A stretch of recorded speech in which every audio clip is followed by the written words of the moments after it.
Ezekiel 41. Then the man brought me to the main hall and measured the jambs. On the width of each jamb was 6 cubits each side.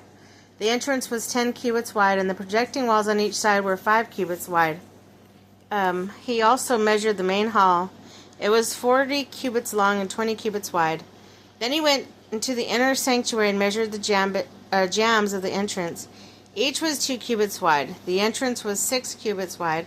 The projecting walls on each side of it were 7 cubits wide, and he measured the length of the inner sanctuary. It was 20 cubits, and its width was 20 cubits across the end of the main hall. He said to me, "This is the most holy place." Then he measured the wall of the temple. It was 6 cubits thick, and each side room around the temple was 4 cubits wide. The side rooms were on 3 levels, one above the other, 30 on each level. There were ledges all around the wall of the temple to serve as supports for the side rooms, so that the supports were not inserted into the wall of the temple. The side rooms all around the temple were wider at each successive level. The structure surrounding the temple was built in ascending stages, so the rooms widened as one went upward.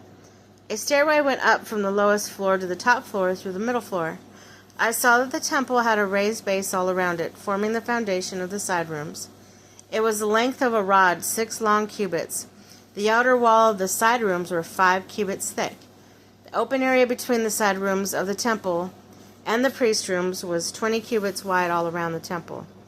There were entrances to the side rooms from the open area, one on the north and the other on the south, and the base adjoining the open area was 5 cubits wide all around.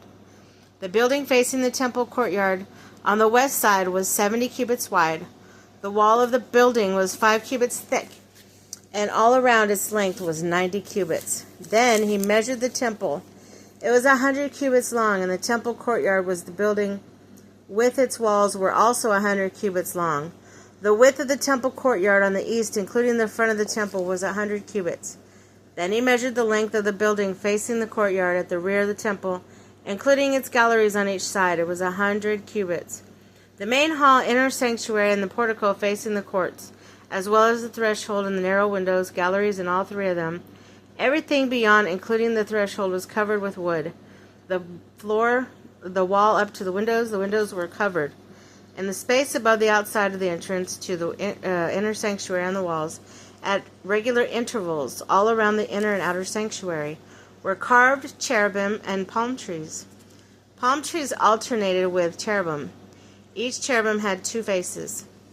The face of a human being toward the palm tree on each side, and the face of a lion towards the palm tree on the other side. They were carved all around the whole temple. From the floor to the area above the entrance, cherubim and palm trees were carved on the wall of the main hall. The main hall had rectangular door frame, and the one at the front of the most holy place was similar. There was a wooden altar, 3 cubits high and 2 cubits squared. The corner, its base, and its sides were of wood. The man said to me, "This is the table that is before the Lord." Both the main hall and the most high place had double doors. Each door had 2 leaves, 2 hinges, leaves for each door. And all the doors of the main hall were carved cherubim and palm trees, like those carved on the walls, and was a wooden overhang on the front of the portico. On the side walls of the portico were narrow windows with palm trees carved on each side. The side rooms of the temple also had overhangs.